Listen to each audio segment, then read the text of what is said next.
Hello. We're all aware, aren't we, of the climate change problems. The conference in Glasgow is receiving a lot of coverage in the media, and we all hope that it has a successful outcome, with workable plans to save God's creation.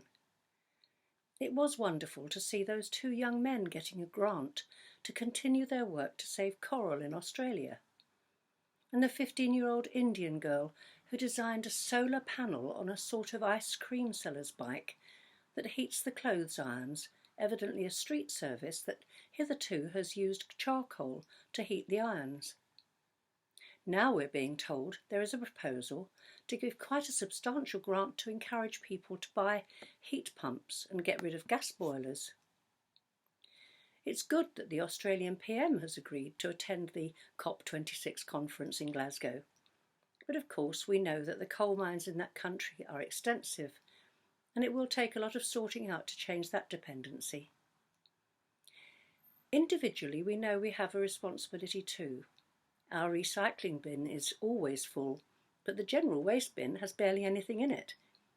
But is it all responsibly recycled, as we are led to believe? Food packaging, car fuel, food waste, clothes, all these things and more are a nightmare to deal with, as a nation, as a world, and as individuals. As Christians, we know that this world and far beyond is of God's making, but how do we convince others to believe that? There are those whose attitude is, I'll do what I like, it's my life, won't happen in my lifetime. Then there are the skeptics who just don't believe the world is in such dire danger. Well, we only have to think about the last time we saw heavy snow in the south, or about the increase in flooding and other extreme weather to realise changes are happening to the natural world. Sir David Attenborough is an amazing, passionate campaigner for the world to take this situation seriously. Can we afford to ignore it, even if one or two of us are sceptical? I don't think so.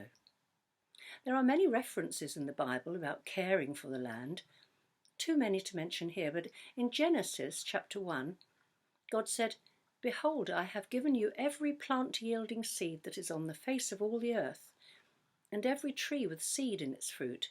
You shall have them for food."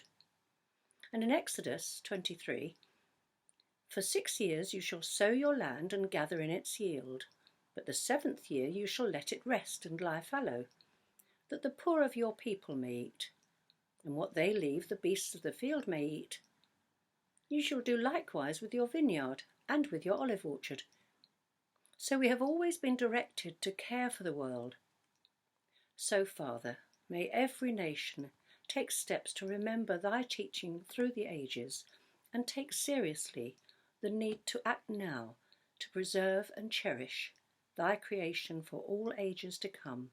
Amen.